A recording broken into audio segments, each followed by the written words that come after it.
It's a powder that'll make your mouth burn. It's just a big smorgasbord of hotness. It's a super elaborate concoction of fiery goodness. That's how Paris Gibson Education Center students describe Loki's Ghost, a pepper shake grown and marketed by the school students. The idea for the pepper came about through One Montana, a nonprofit that has high schools in both urban and rural settings partner up to exchange ideas and create their own business plans.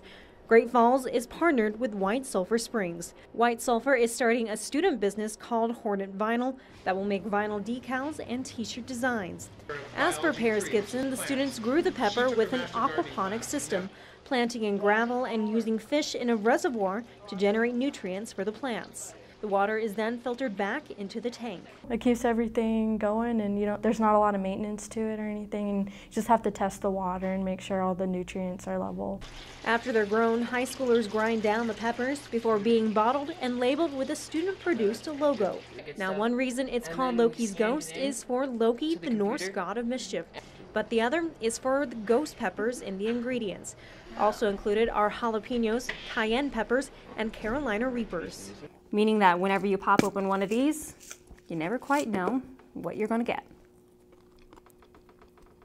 Whew. So, besides some burned tongues, what do the students get out of the project? Leadership skills, speaking skills. You learn a lot about businesses.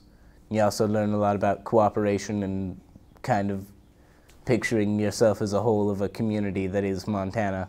The students plan to start selling their pepper powder product next fall, meaning they're getting a blazing start at real-world experience. In Great Falls, Cody Proctor, MTN News. The amount. All right.